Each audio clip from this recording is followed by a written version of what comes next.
찬양의 제일은 사랑입니다. 아주 귀한 찬양 감사합니다. 우리 옆에 계신 분들과 인사 한번 나누겠습니다. 사랑합니다. 축복합니다. 인사하겠습니다.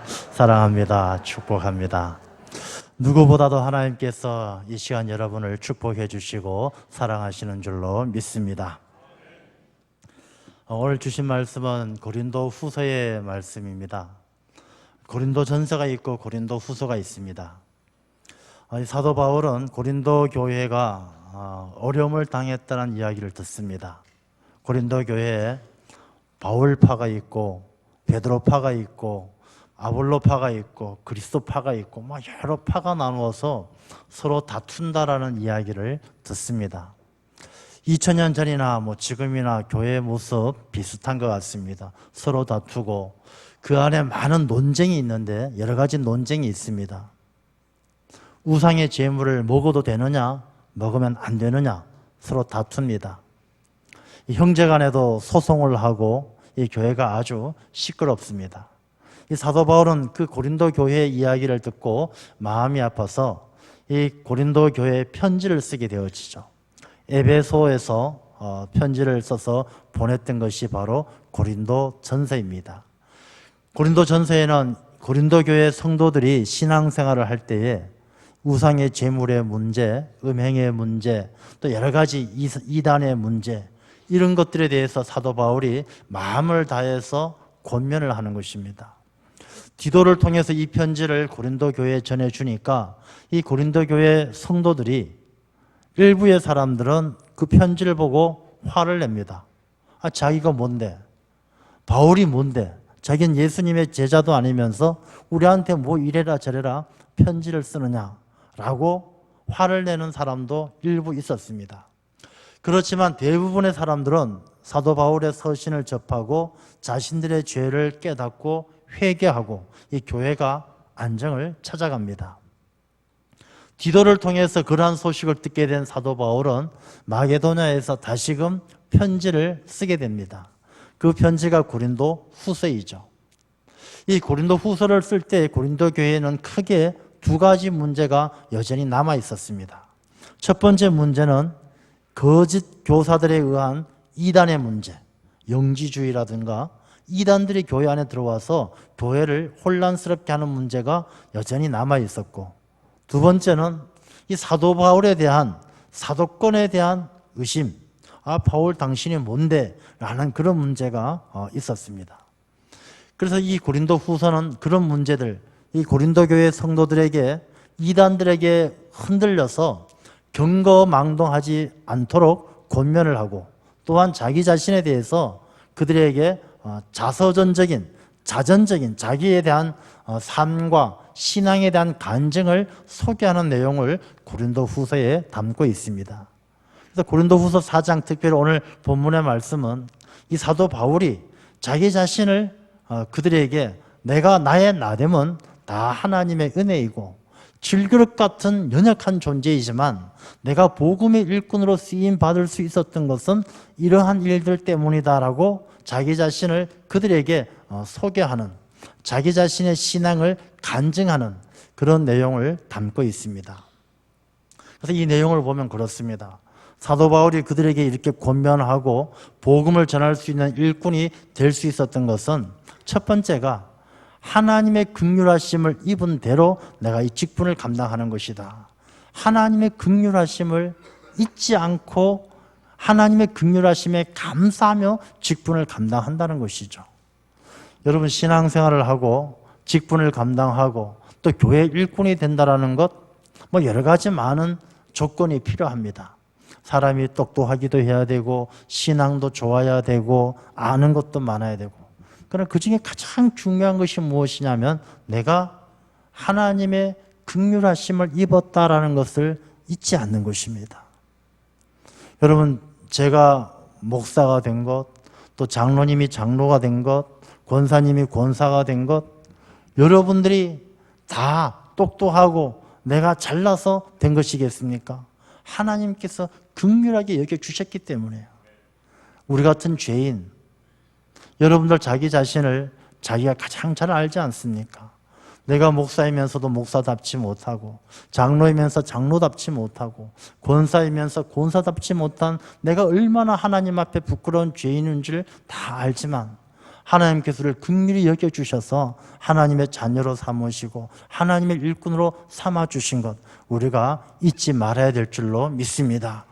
하나님의 은혜, 하나님의 긍휼하심을 잊지 않는 사람은요, 하나님을 떠나지 않습니다. 근데 하나님을 떠나고 하나님을 멀리하는 사람들은 그 긍휼하심을 다 잊어버리는 것이죠. 은혜를 잊어버린 것이죠. 이 사도 바울은 자기 자신이 하나님의 그 긍휼하심을 입은 대로 하나님께 충성을 다한다는 것을 고백을 하고 있습니다. 근데 하나님의 일을 감당함에 있어서 사도 바울은 또 그렇게 고백을 합니다. 나는 숨은 부끄러운 일을 다 버렸다. 나는 부끄러운 일을 한 적이 없다. 이 부끄럽다는 것은 윤리적으로 도덕적으로 부끄럽다는 것이 아니라 내가 복음의 일꾼이 되어서 내가 복음을 수치스럽게 여기지 않았다는 것입니다. 여러분, 오늘날 많은 그리스도인들이 한국 사회에 있습니다. 1000만 명이 넘는 많은 기독교인들이 있는데 이 기독교인들이 정말로 당당하게 살았다면 저는 우리 사회가 참 많은 변화를 경험하게 되지 않았을까, 그런 생각을 해보게 되어집니다. 우리가 너무나 복음을 부끄러워하고 예수님을 부끄러워하는 기독교인들이 많이 있다는 것이죠. 부끄러워한다는 것이 나 예수 믿는 게 부끄러워요, 이렇게 말하는 것이 부끄러운 것이 아니고, 어디를 가도 내가 예수 믿습니다, 예수님은 이렇게 말씀하셨습니다, 자신 있게 당당하게 믿지 않은 사람들에게 자기 자신을 드러내지 못하는 그런 그리스도인들이 많이 있다는 것이죠. 다 똑같으니까. 안타깝게도 우리 사회에 무슨 큰 사건들이 일어나게 되어지면, 무슨 대형 사건들이 일어나게 되어지면 그 가운데 늘 기독교인들이 중심에 있는 것을, 또 많이 섞여 있는 것을 보게 되어지는 것이죠. 그게 부끄러운 일이 아니겠습니까? 이 사도 바울은 결코 복음에 부끄러운 일을 하지 않았다는 것입니다. 또한 이 사도 바울은 이야기합니다. 나는 속임을 행하지 아니하였고 내가 양심대로 살았다. 사도 바울에게 반대하는 사람들은 사도 바울을 그렇게 비난합니다. 당신 마술사 아닙니까? 당신은 마술사같이 좋은 것 나쁜 것 막 섞어놓고 좋은 것처럼 보이게 하는, 사람들을 속이는 사기꾼이 아닙니까? 이런 비난을 많이 받았어요. 사도 바울은 그게 아니라는 것이죠. 나는 한 번도 속이지 아니하였고 내가 이 진리가, 우리 2절 말씀을 보게 되어지면 오직 진리를 나타내므로 하나님 앞에서 각 사람의 양심에 대하여 스스로 추천하노라. 이 사도 바울은 이 복음된 진리를 전하는데 내가 하나님의 복음이라고 생각하는, 진리라고 생각하는 것을 양심껏 전했고, 듣는 사람이 진리라고 생각하는, 확신할 수 있는, 진리라고 확신할 수 있는 그런 복음만 내가 양심껏 전했다는 것입니다. 자기 자신을 드러내지 않고 자기의 유익이나 자기의 감정을 전하는 것이 아니라 진리, 내가 양심껏 진리라고 믿고 듣는 사람이 양심껏 진리라고 확신할 수 있는 그런 복음만 전했다라는 것을 고백하는 것이죠. 그 내용이, 그 복음이 어떤 것이냐?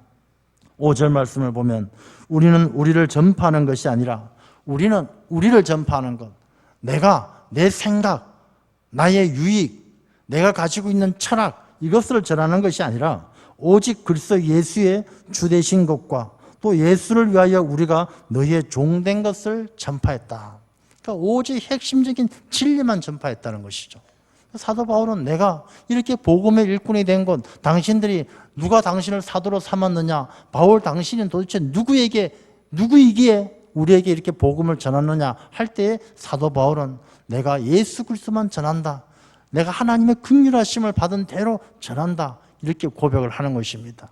그러면서 말씀하시기를, 6절 말씀을 보게 되어지면 어두운 데에 빛이 빛이라 말씀하셨던 그 하나님께서 예수 그리스도의 얼굴에 있는 하나님의 영광을 아는 빛을 우리 마음에 비추셨느니라. 내 마음에 하나님의 영광을 아는 예수 그리스도의 빛이 충만해서 이 빛 때문에 내가 너희들에게 복음을 전하고 너희들에게 이렇게 하나님의 종으로 너희들에게 내 복음을 전파하고 있다, 이렇게 이야기하는 것이죠.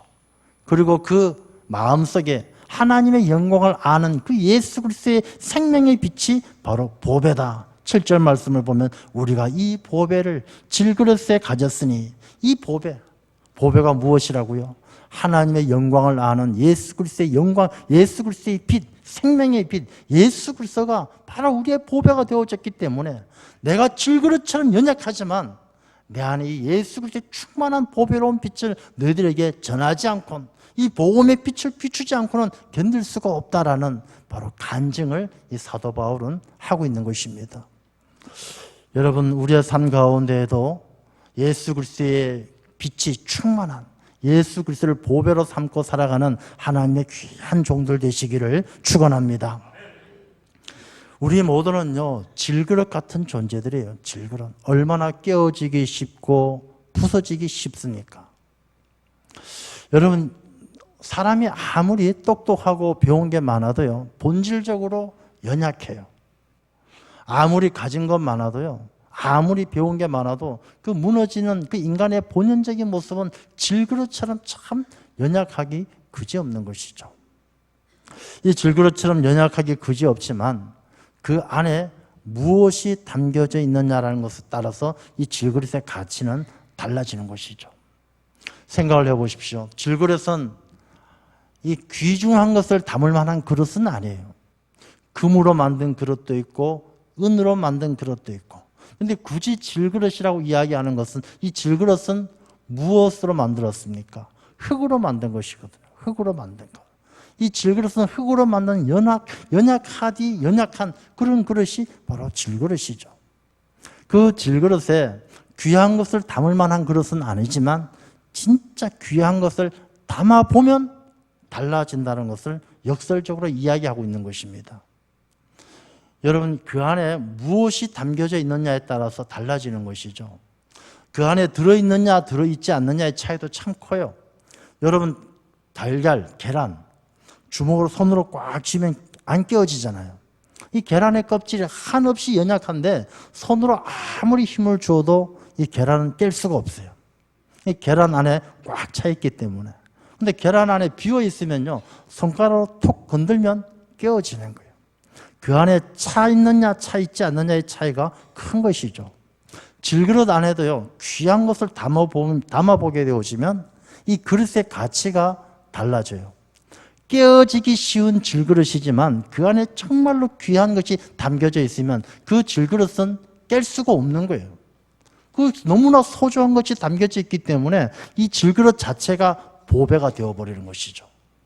질그릇 안에 보배가 담겨져 있으면 그 질그릇 자체가 보배가 되는 것 아니겠습니까? 우리 사람도 마찬가지죠. 질그릇이 흙으로 만들어진 것처럼 사람도 흙으로 만들어졌어요. 연약하기 그지없어요. 똑같은 질그릇과 같은 우리 인생이지만 우리 안에 무엇이 담겨져 있느냐에 따라서 인생이 달라진다는 것입니다. 오늘 본문의 말씀은 우리 질그릇 같은 우리 인생 가운데 예수 그리스도를 보배로 담으시기를 말씀은 권면하고 있습니다. 여러분의 삶의 중심에 주님이 함께 하시는 귀한 삶이 되시기를 축원합니다. 우리가 예수 그리스도께서 보배가 되셨어요. 우리 안에 담겨지면 질그릇 같은 우리 인생이 달라지는 거예요. 베드로하고 요한이 이 성전의 기도 시간에 되어서 올라갈 때 성전 미문에 안진뱅이를 만나게 되어져요. 이 안진뱅이가 구걸을 하는데 베드로가 뭐라고 이야기합니까? 나에게는 은과 금은 없지만 내게 있는 것 내게 주니 나사렛 예수의 이름으로 일어나 걸으라. 이 베드로의 마음속에는요, 보배로우신 예수 그리스도가 충만한 거예요. 예수 그리스도가 그 중심에 있는 거예요. 그래서 예수 그리스도의 이름으로 일어나 걸으라 하니까 그 안진뱅이가 벌떡 일어나서 뛰며 걸으며 찬양하며 성전으로 들어갔다는 것입니다. 여러분, 우리 인생 가운데 예수 그리스도께서 보배로우신 주님께서 내 안에 충만하시고 그 충만한 예수 그리스도의 이름이 내 삶에 나타나게 되어지면 우리 인생 가운데 안진뱅이처럼 어떤 문제와 어려움들도 다 이겨내게 될 줄로 믿습니다.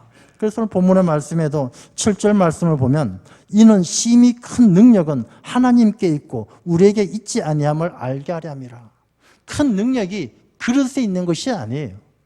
질그릇이면 어떻고 금그릇이면 어떻고 그릇의 능력이 있는 것이 아니라 그 안에 담겨져 있는 예수 그리스도의 보배로움이 담겨져 있을 때, 하나님을 믿는 믿음이 담겨져 있을 때 하나님의 능력이 바로 힘이 된다는 것입니다. 그런 이야기가 있습니다. 어떤 랍비가 있는데 랍비가 참 못생겼어요. 그래서 어느 날 궁전에서 잔치가 벌어졌는데 이 랍비가 초대되어 갔습니다. 공주가 못생긴 랍비를 보고 조롱을 해요. 아이고 랍비님, 어떻게 생겨도 그렇게 마음대로 생기셨습니까? 하고 조롱을 해요. 랍비가 좀 속상했죠. 그래서 이 조롱하는 공주에게 랍비가 좀 뭔가 가르쳐줘야 되겠다, 깨우침을 줘야 되겠다라고 생각을 했습니다.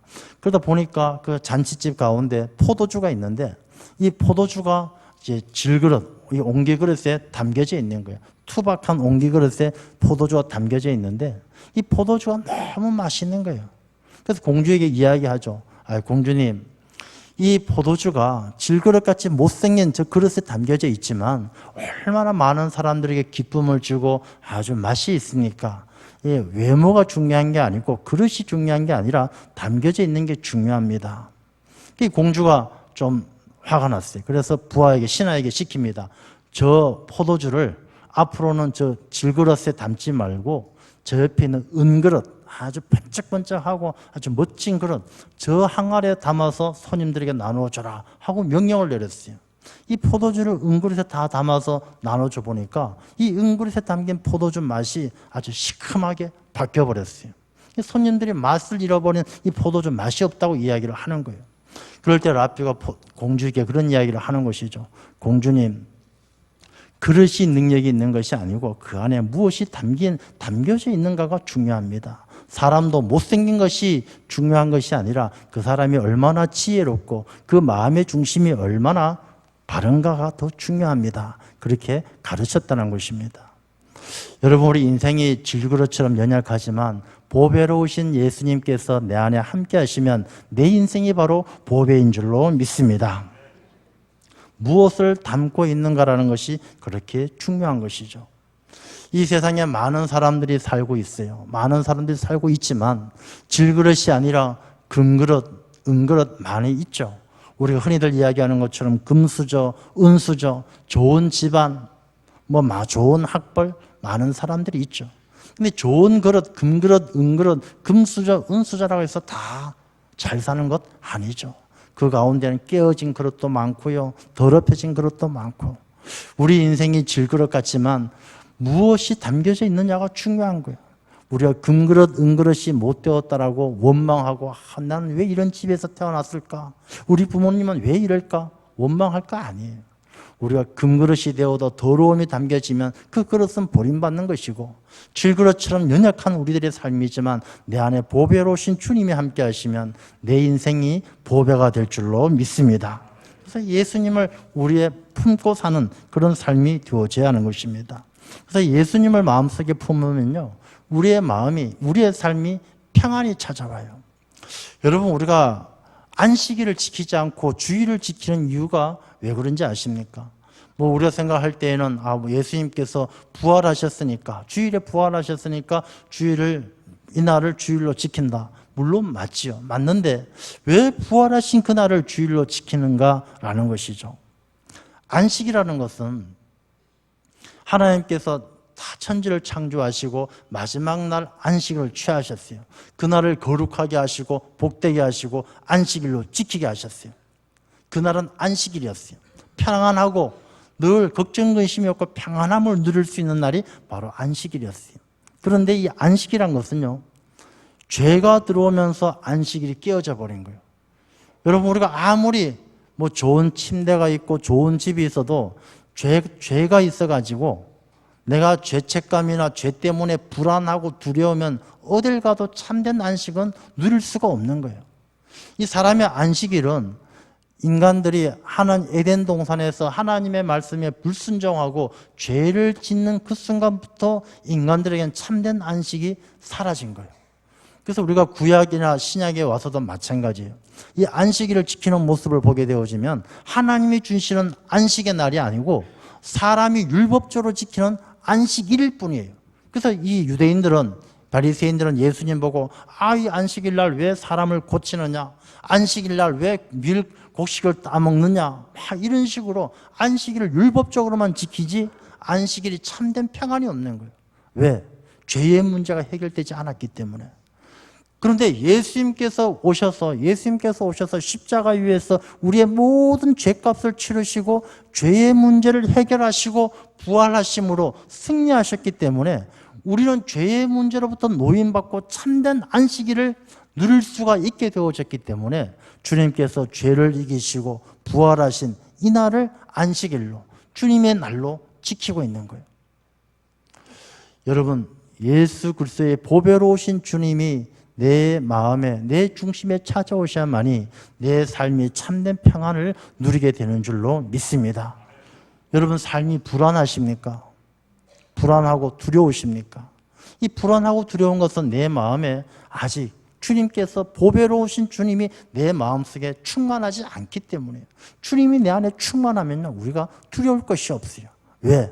오늘 말씀을 보게 되어지면 칠그릇같이 연약하지만 그 보배로우신 주님께서 함께 하시는 삶은 어떤 삶을 살아가느냐?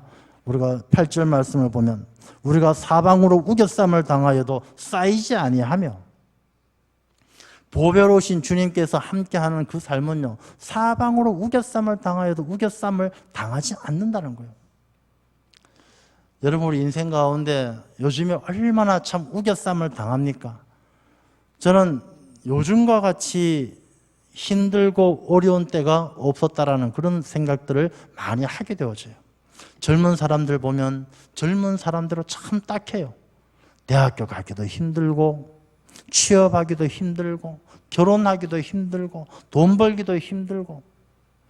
어제도 잠깐 뉴스를 보니까 어떤 청년이 군대를 졸업하고 나서, 군대를 제대하고 나서 뭐 한 달도 안 되었는데 아르바이트 하다가 그 놀이공원에서 아르바이트를 하다가 이 롤러코스터에 다리가 다쳐가지고 한쪽 다리를 절단했다라는 그런 사고가 있었다는 뉴스를 이렇게 봤어요. 너무 마음이 아픈 거예요. 군대 제대한 지 얼마 됐더라고. 이제 아주 한 몇 달은 실컷 놀아도 누가 뭐라 할 사람은 없는데, 한 몇 달 실컷 놀고 다시 복학해도 되는데, 복학할 때 한 푼이라도 학교 등록금에 보태보려고 아르바이트 하다가 다리를 하나 잘라내야 한다는 게 너무나 막 가슴이 미워지도록 아픈 거예요. 젊은이들이 5포 시대다, 7포 시대다, 결혼 포기, 직장 포기, 연애 포기, 집 포기, 다 포기. 너무 안타까운 거예요. 젊은 사람만 그렇습니까? 어르신은 어르신들대로 너무 힘드신 거예요. 우리나라 OECD 국가 중에서 노인 빈곤율이 1위예요. 어르신들은 어르신들대로 사는 게 힘들어요. 인생만 그렇습니까? 우리나라도 그런 거예요. 요즘 우리나라 그야말로 사방으로 우겨쌈을 당하잖아요. 북한은 북한대로 하루가 멀다 하고 미사일 쏘고 대포 쏘고. 요즘 북한 보면요, 이제는 미사일을 실험 단계가 아니에요. 이제는 뭐 실패도 안 해요. 쏘면 쏘는 대로 갖다 잘 목표를 잘 두드려 맞춰요. 또 북한은 북한대로 우리를 힘들게 하죠. 일본은 일본대로 힘들게 하죠. 미국은 미국대로 힘들게 하죠. 여러분, 저 미국 평택 기지에 가면요, 미국 평택 기지에는 그 미군 가족들하고 미군들이 한 4만 5천 명 살아요. 그 4만 5천 명 사는 미군 기지에 들어가면요, 우리나라 돈 못 써요. 원화, 한국 돈 받아주지 않는 곳이 거기예요. 거기에는 핸드폰을 쓰면 해외 전화 요금이 나와요. 카드 긁으면 해외에서, 미국에서 카드 승인이 떨어져요. 그 안은 완전히 미국 사회죠.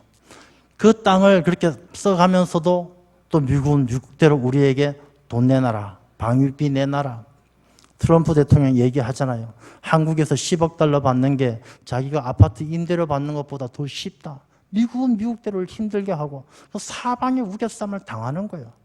오늘 홍콩에서 300만 명이 모여서 시위를 한다는데, 여러분이 홍콩에서 시위하는 게 우리하고 무슨 상관이 있겠는가 생각할 수 있겠지만요, 우리나라는 너무 힘든 거예요. 홍콩은 우리나라가 수출하는 나라 가운데 4번째 나라예요. 굉장히 많은 수출을 하는 나라가 홍콩이에요. 그리고 홍콩에 우리나라 관광객들이 많이 가고 또 홍콩에 우리나라 자본이 많이 투입되어져 있어요. 홍콩이 만약에 어려움을 당하게 되어지면 경제적으로 세계 경제가 굉장한 어려움을 당하는 거예요. 안 그래도 일본 때문에 힘들고 북한 때문에 힘든데 홍콩까지 그러면 우리나라가 심각한 어려움을 당하게 되어지는 거예요. 요즘에 한국 비행기가요, 갈 데가 없어요. 일본 안 가죠. 중국 오지 말라니까 못 가죠. 홍콩도 이제 못 가죠. 동남아는 포화 상태죠. 이 저가 비행들, 가까운 데 운행하는 비행기들은 갈 데가 없어요. 정말로 사방으로 우겨쌈을 당하는 이때예요. 사면초가이죠. 사면초가. 이 사면초가 우리가 항우장산, 항우의 왕 나오잖아요. 초나라 패왕 항우. 항우가 한나라 유방에게 쫓겨서 포위당했을 때 더 이상 10만 대군이 60만 대군에게 포위당해서 더 이상 싸울 힘이 없을 때 사방에서 초나라 노래가 들려오죠. 이 항우가 초나라 왕인데 이 포위된 유방의 한나라 군사들 사이에서 초나라 노래가 들려오니까 야, 우리 초나라 백성이 다 한나라에게 포로로 잡혀가거나 항복했나 보다.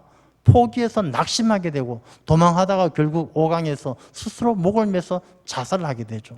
항우가 이 마지막 전쟁에서 지기 전까지는 70차례 이상의 대전쟁을 치렀지만 한 번도 져본 적이 없어서 별명이 패왕이에요. 패왕. 초나라 패왕이 항우였는데 그렇게 비참하게 스스로 목숨을 끊게 되는 것이죠.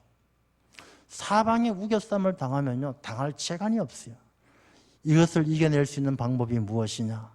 보배로우신 주님이 함께할 때만이 우리의 이 당한 답답하고 어려운 사방으로 우겨쌈을 당하는 이 어려움들을 이겨내게 될 줄로 믿습니다. 질병에 우겨쌈을 당하십니까? 주님만이 고칠 수가 있어요. 야고보서에 나오는 것처럼 우리가 의인의 간과는 기도는 역사는 힘이 있다고 말씀하셨어요. 주님께서 함께 하셔야 돼요. 가난 때문에 어려움을 당하십니까?